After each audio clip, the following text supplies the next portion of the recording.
আসসালামু আলাইকুম ওয়া রাহমাতুল্লাহি ওয়া বারাকাতুহু।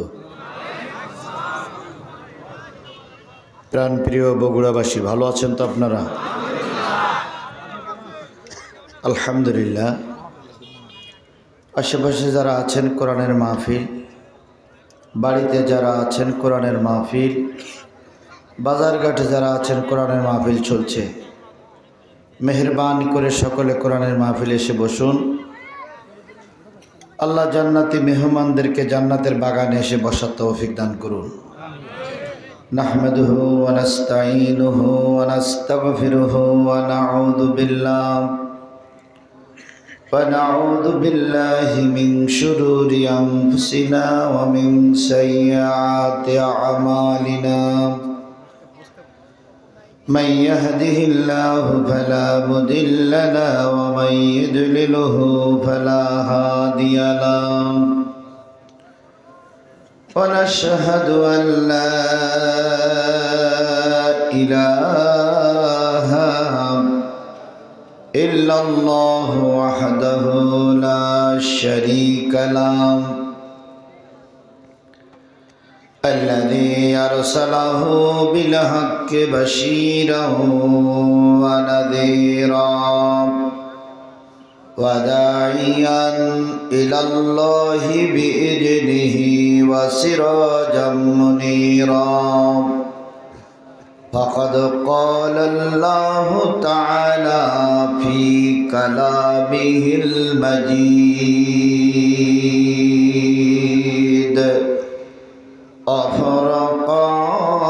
وفرقانه الحميد.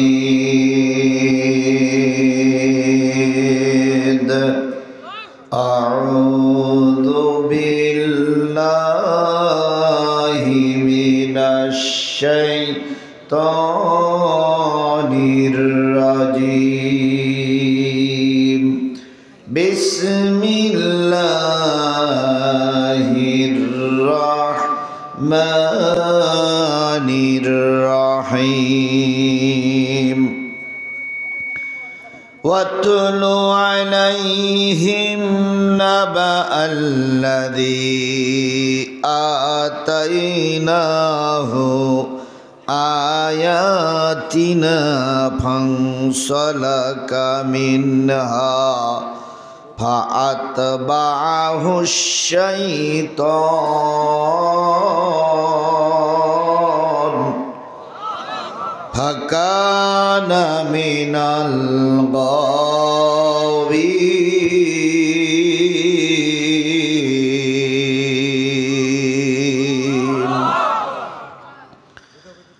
ولو شئنا لرفعناه بها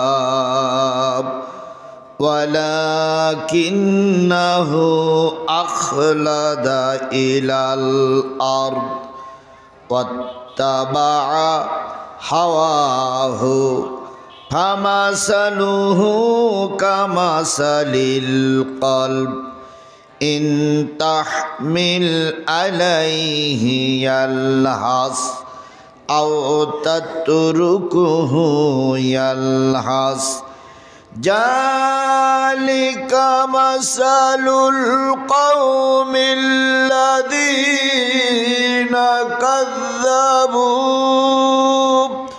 بآياتنا فاقصص القصص لعلهم يتفكرون.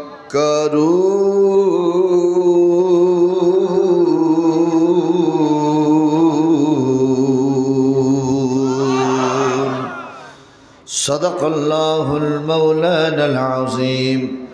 إن الله وملائكته يصلون على النبي يا أيها الذين آمنوا صلوا عليه وسلموا تسليما. اللهم صل على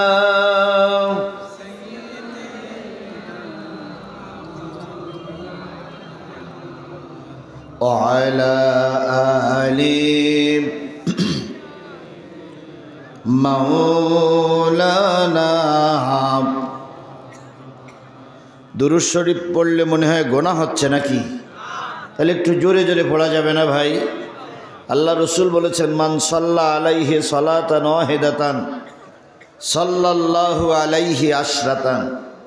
যে ব্যক্তি নবীর বরে ভক্তি ভরে মহব্বতের সহিত একবার দুরূদ শরীফ পড়বে, আল্লাহ তার আমল নামায় 10টা রহমত লিখে দেবেন। আল্লাহ তার আমল নামার থেকে 10টা গোনা মাফ করে দিবেন। আল্লাহ তার জান্নাতে যাওয়ার জন্য সুযোগ করে দিবেন।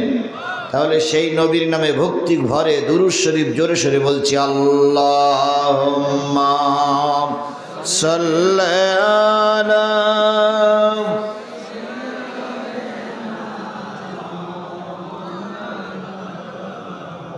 وعلى آل سيدنا مولانا। রসুল মোদের প্রাণের ছবি, রসুল মোদের জানের জান। কাল হাসরে রসুল বিনা নাই রে কারো পরিত্রাণ। আল্লাহুম্মা জোরে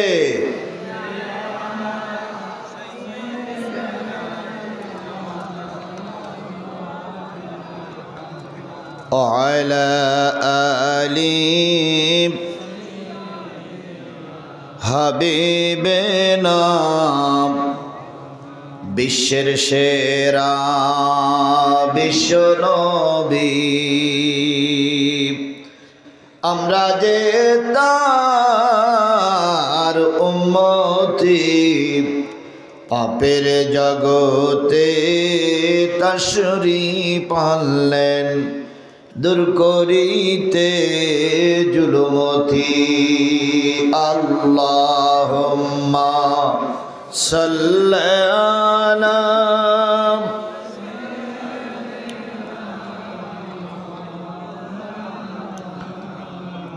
وعلى آل حبيبنا لا إله إلا الله জোরে লা ইলাহা, আরো জোরে লা ইলাহা, লা ইলাহা, লা ইলাহা, লা ইলাহা ইল্লাল্লাহ মুহাম্মাদুর। সকলে জবান খুলে একসাথে এক বাক্যে বলছি, সাল্লাল্লাহু আলাইহি ওয়াসাল্লাম। বগুড়া জেলার সরলপুর মধ্যপাড়া বাইতুন নূর জামে মসজিদের উন্নয়ন কল্পে অনুষ্ঠিত হচ্ছে ৩য় বার্ষিকী একদিনব্যাপী বিরাট তাফসিরুল কোরআন মাহফিল। ৩ ডিসেম্বর 2024, 18 অগ্রহণ 1431 বাংলা, রোজ মঙ্গলবার। আজকের এই তাফসিরুল কোরআন মাহফিলের শ্রদ্ধাভাজন স্বনামধন্য সম্মানিত সভাপতি জনাব মোহাম্মদ আজিজুল হক, সাবেক সভাপতি অত্র জামে মসজিদ। আজকের এই মাহফিলের সম্মানিত প্রধান অতিথি জনাব আলহাজ Mohammad Saiful Islam, chairman dream Hajj group, Zahurul plaza, Nababbari road, Bogura. আজকের এই মাহফিলের অন্যান্য দাওয়াতি অতিথিবৃন্দ, বিশেষ অতিথি হিসেবে নাম লেখা আছে জনাব মোহাম্মদ হাফিজুর রহমান। সম্মানিত ভাই পরিচালক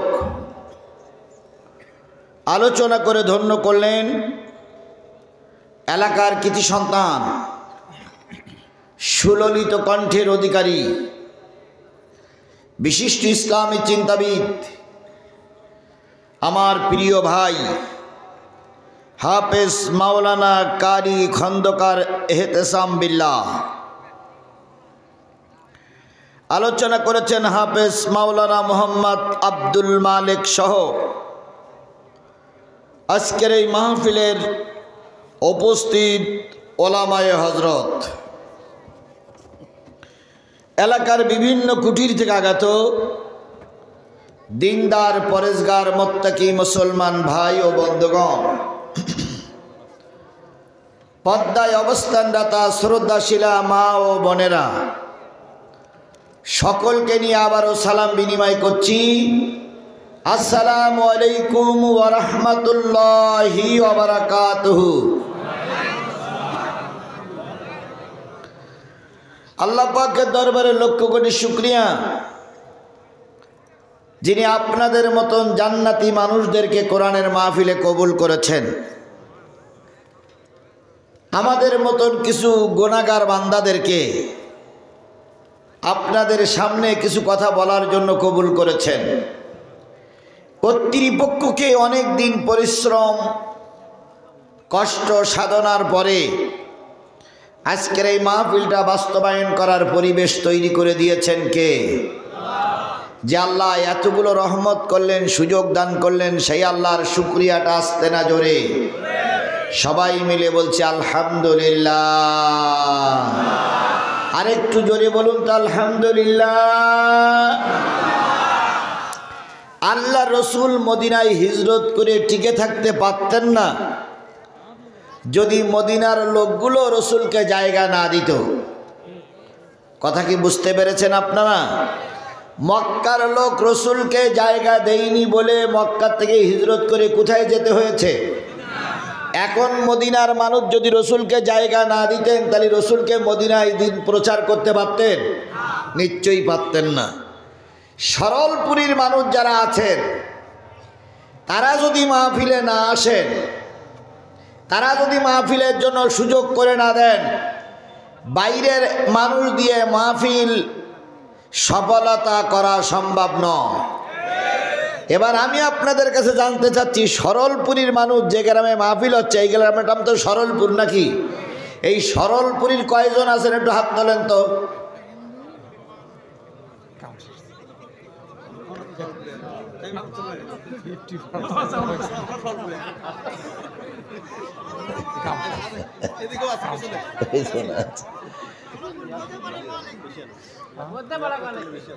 সরলপুর মধ্যপাড়া না? আচ্ছা, সে মধ্যপাড়া না হোক, সরলপুর হোক।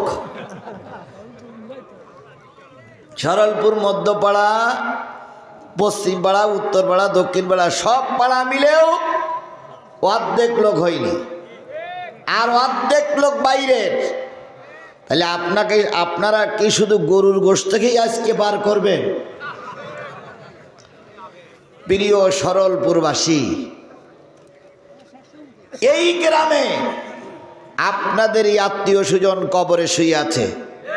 কথা বলেন ঠিক না বেঠিক? আমরা আসলাম দূরের থেকে, আর আপনারা আপনাদের আত্মীয় স্বজনের কথা ভুলে যেয়ে আজকে গরুর গোশত খেয়ে বাড়ি গল্প করতেছেন।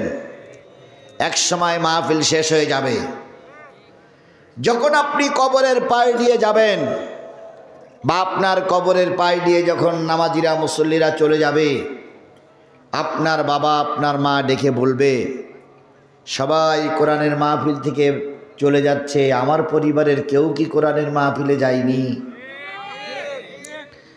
আমার পরিবারের কেউ কি আমার জন্য একটু দোয়া করার পরিবেশ পায়নি? সেই সময় বাপ মা কবরে বসে বসে আপনার জন্য অভিশাপ দিতে থাকবে। কি অভিশাপ দেবে? আয় আল্লাহ, ওদের পরিবারে অশান্তি দাও, ওদের সুখটা তুমি তুলে নাও, ওদের পরে তুমি নারাজি হয়ে যাও, কারণ আমি যা কিছু তৈরি করেছি, যা কিছু কামাই করেছি, সব ওদের জন্যই রেখে এসেছি। আপনারা কি বাড়ি শুয়ে গরুর গোশত খেয়ে বাপ মার অভিশাপ কুড়াতে চান, না আল্লাহর রহমত নিতে চান? কারা কারা রহমত নিতে চান আমি সেই লোকগুলোর একটু দেখতে চাই। আপনারা না, যারা বাড়িতে আছেন 10 মিনিট সময় দিলাম, 10 মিনিটের ভিতরে যদি কোরআনের মাহফিলে না আসেন তাহলে বুঝবো আপনারা রহমত প্রাপ্ত জাতি নয়, আপনারা গজব প্রাপ্ত জাতি। এরপরে আমরাও আল্লাহর কাছে বলবো, আল্লাহ এরা শুধু মুখে মুখে তোমার ভালোবাসে, প্রকৃত তোমার ভালোবাসা এদের দিলের ভিতরে নাই। সবাইকে আল্লাহ কোরআনের মাহফিলে কবুল করে না।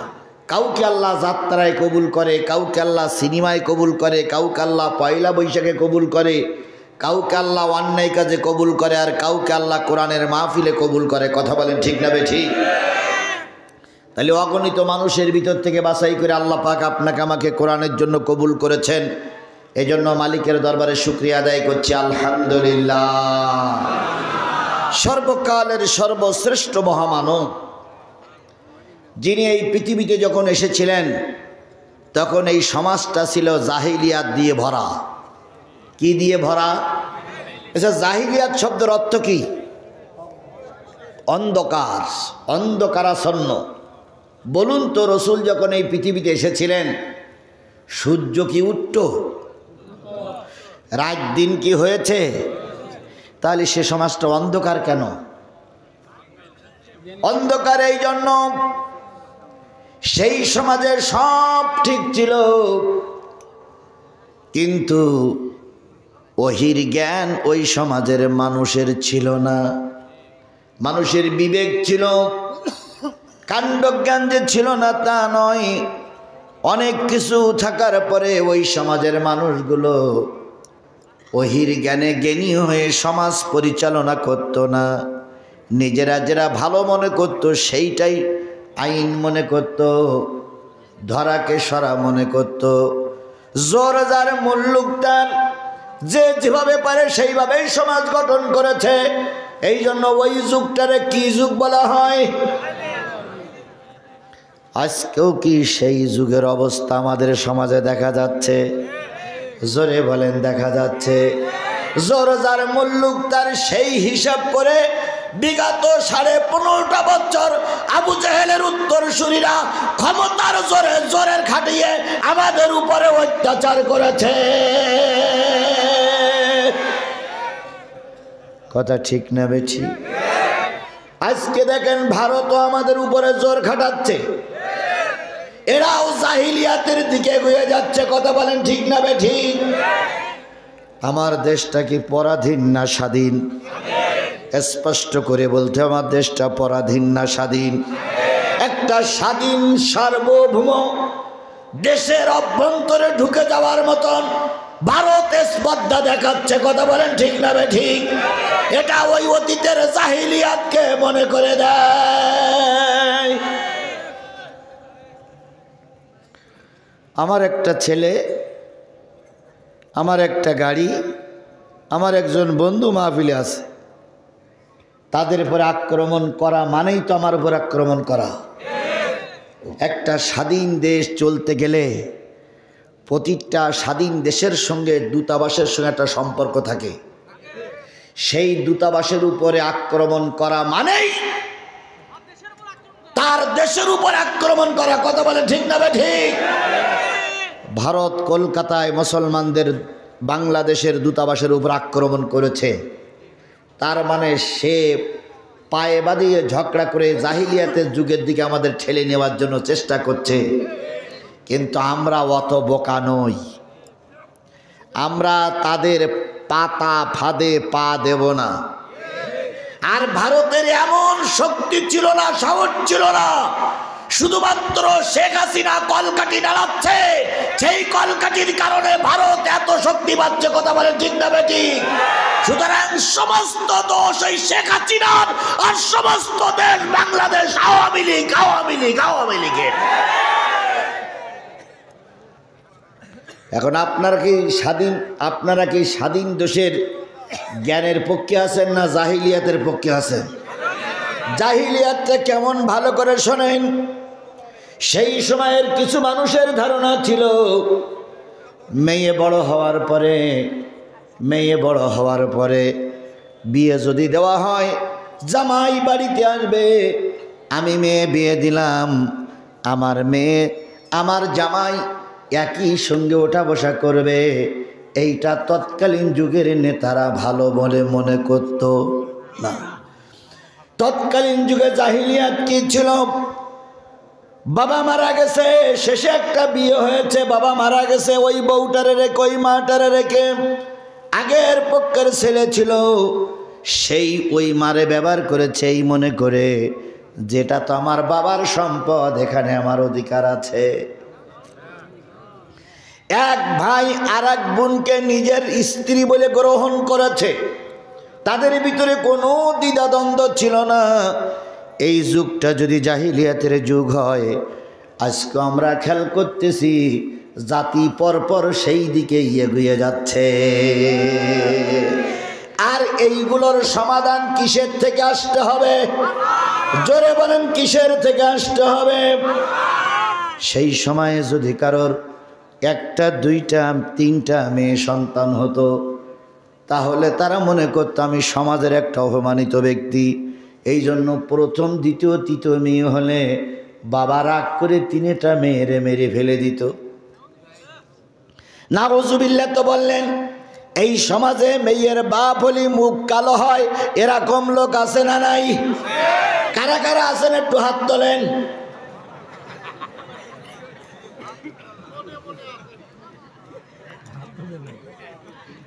ও ভাই, মেয়ে দেয় কে? ছেলেও দেয় কে? গত 4-5 দিন আগে পীরগঞ্জে একটা মাহফিল করলাম।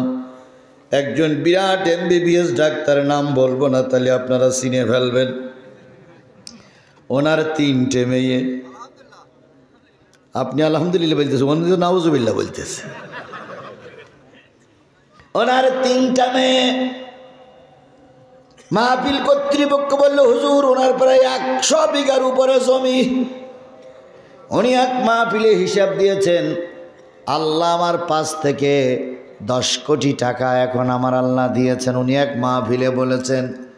মাহফিল কর্তৃপক্ষ আমাকে বলতেছেন, হুজুর ওনাকে ধরবেন, যেন উনি আমাদের মাহফিলের জন্য, আমাদের এই মাদ্রাসার জন্য 10টা বিঘে জমি দেয়।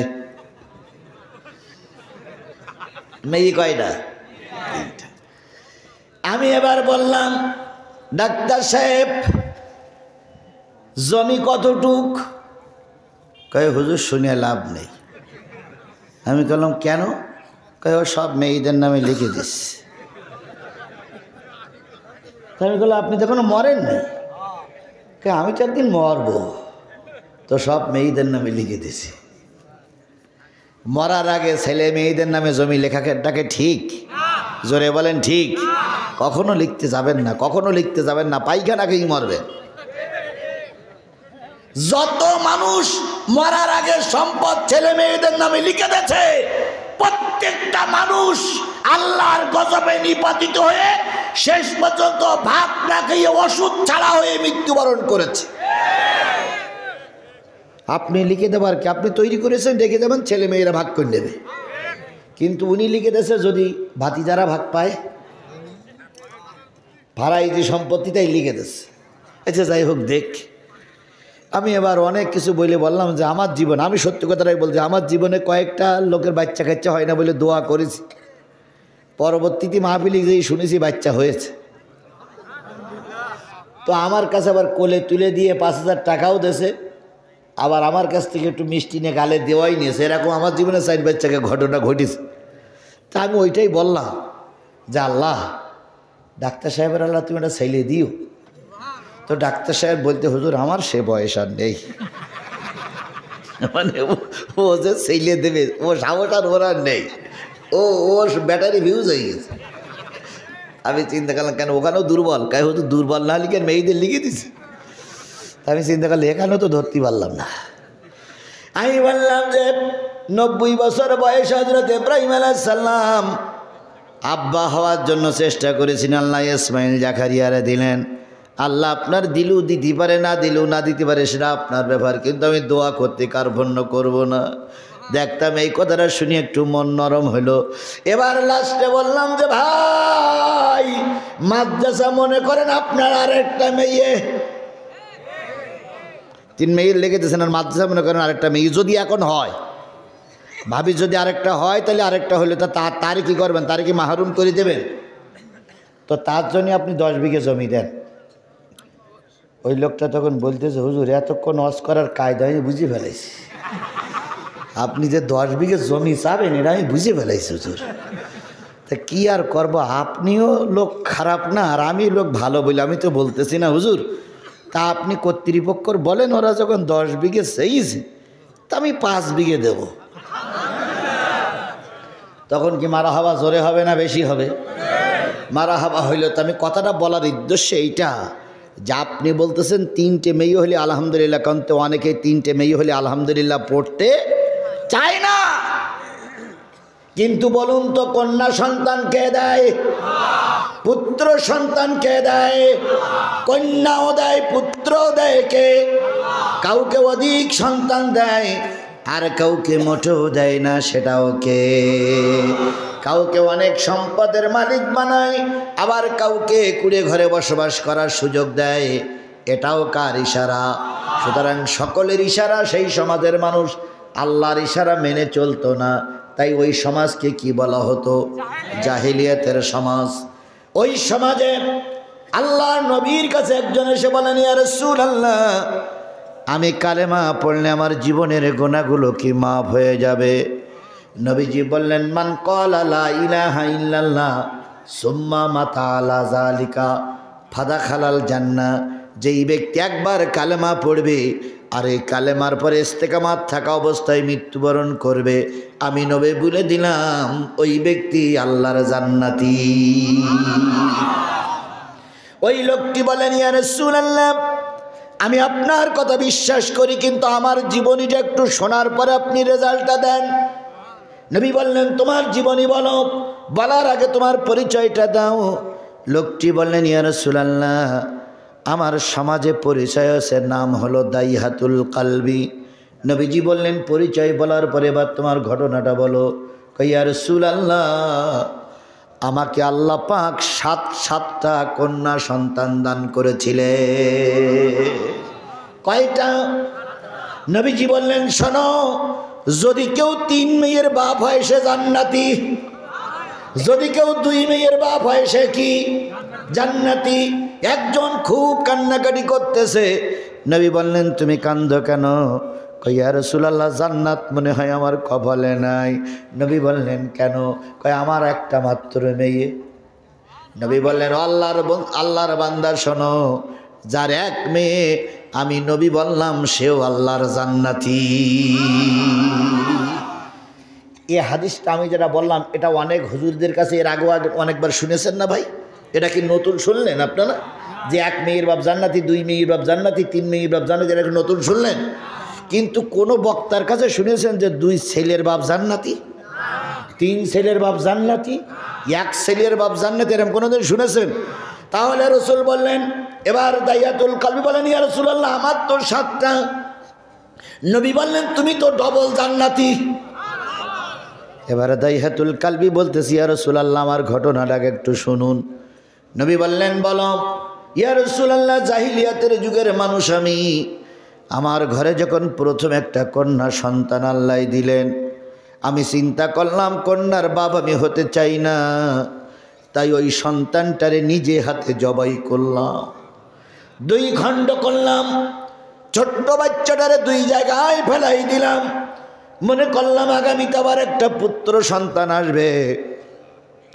দ্বিতীয়বার আমার স্ত্রী যখন মা হতে চললেন, আমি সেই সময় একটু আনন্দিত হচ্ছিলাম, দ্বিতীয় সন্তানটা পুত্র হবে।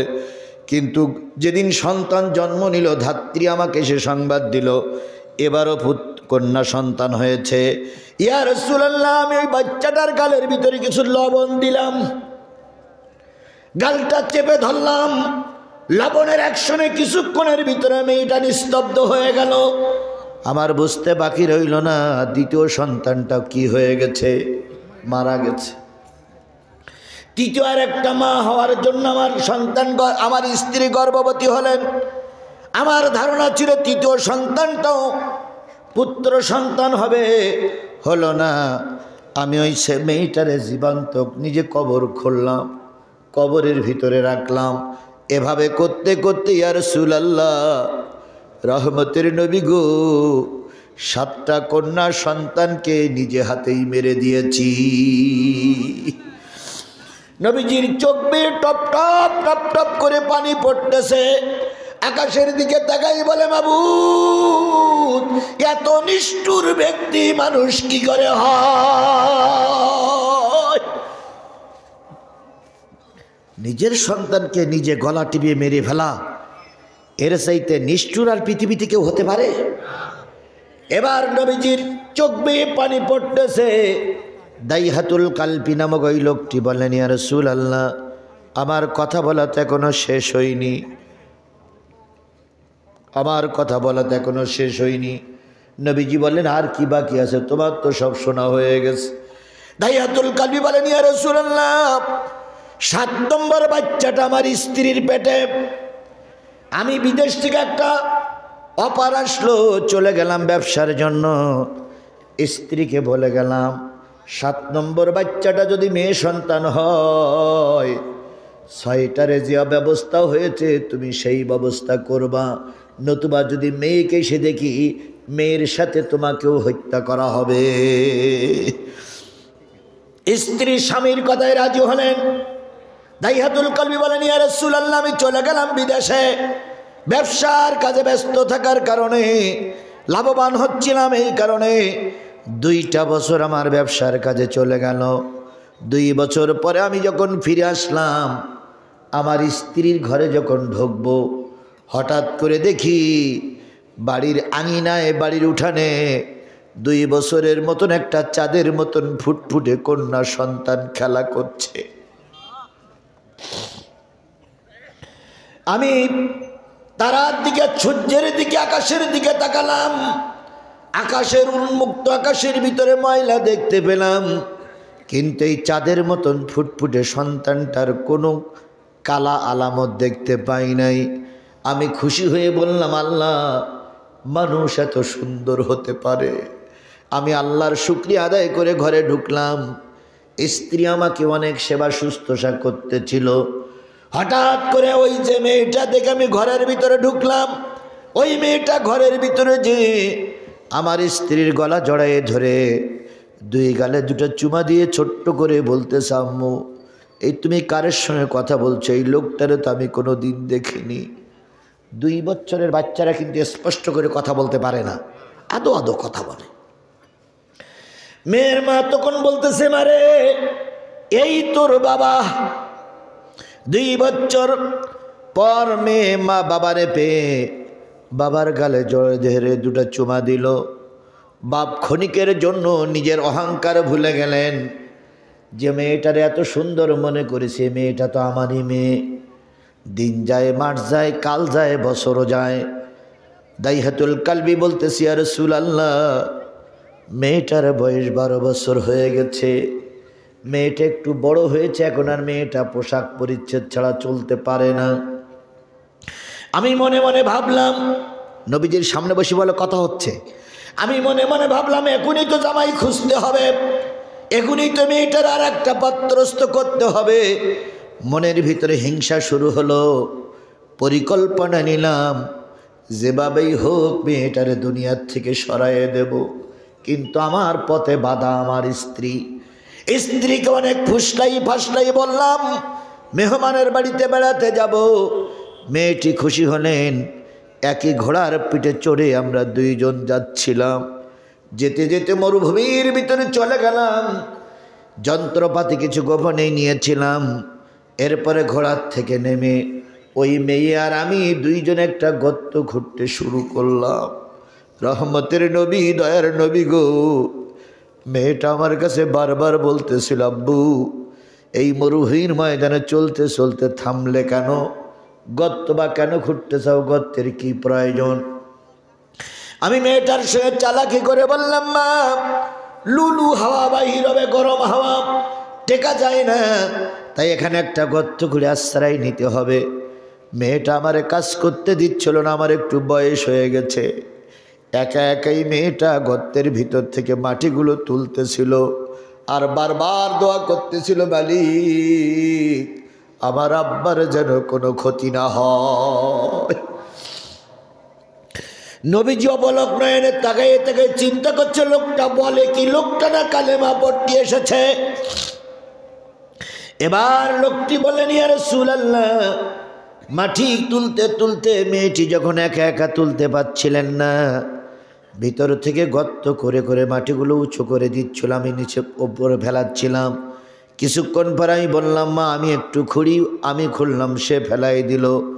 যখন মাথা পরিমাণ গর্ত হয়ে গেল, রহমতের নবী, দয়ার নবী গো, মেয়েটার আমি তখন গর্তের ভিতরে নামতে বললাম। মেয়েটা তখনও জানে না আধা ঘন্টা পরে কোন পরিণতি হতে যাচ্ছে। মেয়েটারে গর্তের ভিতরে নামাই দিলাম। মেয়ে দুই ঝুড়ি এক ঝুড়ি মাটি তোলার পর যখন ঝুড়িটা চাচ্ছিল, আমি ইচ্ছা করে লোহার শাবল দিয়ে মেয়েটার মাথায় একটা বাড়ি দিলাম। মেয়েটার মাথা ফেটে গেল, ফিনকি দিয়ে রক্ত বাইর হচ্ছিল। মেয়েটি আমাকে ডেকে বললেন, আব্বু ভুল করে মনে হয় লোহার শাবলটা আমার মাথায় পড়েছে। আমি তখন বললাম, না রে না রে, আমি তোকে ইচ্ছা করে মেরেছি, কেন আমি কি অন্যায় করেছি বলে যখন আমার দিকে তাকাইছিল, আমি তখন মেয়েটার গাল বাড্ডে শাবল দিয়ে একটা গুতা দিলাম। মেয়েটির গালের ভিতরে দাঁতগুলো পড়ে গেল। মেয়েটি তখন বলতেছিল, বুঝেছি আব্বু, তুমি আমাকে কন্যা বলে মেনে নিতে পারোনি, তবে তোমার কাছে একটা কথা বলি বাজান, যে পর্যন্ত করেছো এই পর্যন্ত করে চলে যাও, আমাকে জীবন্ত কবর দিও না, দুনিয়ায় আমারও বাঁচতে মন চায়। ইয়া রাসূলুল্লাহ, আর একটা ঘাত করলাম। মেয়েটা হুড়মুড় করে গর্তের ভিতরে পড়ে গেল। গর্তের ভিতরে পড়ে ওই দাঁত ভাঙা অবস্থায়, শরীর ক্ষতবিক্ষত অবস্থায় মেয়েটা হাত উঁচু করে বলতেছিল, আল্লাহ আর কত মেয়েকে জীবন্ত কবর দেওয়া লাগবে, আর কত মেয়েকে ভাবে লাশ ফেলানো লাগবে। শুনেছি মক্কায় একজন মানবতার কল্যাণের মানুষ এসেছে, শুনেছি মুহাম্মদ বলে একজন নবী এসেছে, সেই নবী নাকি নারীদের উচ্চ সম্মান পর্যবেসিত, নারীদের উচ্চ সম্মান অধিষ্ঠিত করার জন্য কাজ করছে। ও রব, আমি চলে যাচ্ছি, দুঃখ নাই, কিন্তু আমার মৃত্যুর সংবাদটা তোমার হাবিবের কাছে পৌঁছে দিও। মেয়েটারে মাটি দিলাম। মাটি দেওয়ার পর আমি যখন চলে যাচ্ছিলাম, আমি পিছনে পিছনে বারবার তাকাচ্ছিলাম আর মনে করছিলাম মেয়েটা আমাকে এখন আব্বু আব্বু বলে ডাকতেছে। ইয়া রাসূলুল্লাহ, আমার জীবনের এই ঘটনাগুলো বললাম, বলুন তো আমার জীবনের গুনাহ আল্লাহ মাফ করবে কিনা? নবী তখন চোখের পানি ফেলাই বলতেছে, আল্লাহর বান্দা, তোমার দিলের ভিতরে কি একটু মায়া জন্মায়নি? যখন তোমার মেয়েটা তোমার পা জড়ায় ধরেছিল, তখন কি তোমার একটু দয়া হয়নি? দাইয়াতুল কালবি বলেন, ইয়া রাসূলুল্লাহ, আমার মায়া হয়নি। এরপরে আপনি বলুন, আমি যদি এখন কালেমা পড়ি আল্লাহ আমাকে মাফ করবে কিনা? নবীজি বললেন, দাইয়াতুল কালবি, আল্লাহর ওয়াদা মিথ্যা হয়, বৃথা যায় না, মিথ্যা হয় না।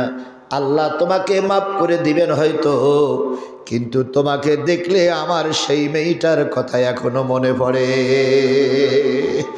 সুতরাং তুমি কালেমা পড়ো, আমার সামনে একটু কম আসবে। ও আমার সাথী ভাইরা, বিশ্ব মানবতার কল্যাণের বন্ধু ছিলেন আমার নবী, কথা বলেন ঠিক না বেঠিক? সেই নবী কথা দিলেন যে তাকে মাফ করে দেওয়া হবে। সেই দরদি নবীর নামটা শোনার পর একটি দুরূদ শরীফ পড়তে মন চায় না ভাই? আল্লাহ রসুল বলেছেন, যে ব্যক্তি আমার নাম শোনার পরে দুরূদ পড়ে না, সেই ব্যক্তি হলো সবচেয়ে কৃপণ ব্যক্তি। সুতরাং রসুলের নামে দুরূদ আর সালাম দিয়ে শুরু করছি, সকলে মিলে বলছি সাল্লাল্লাহু আলাইহি ওয়াসাল্লাম।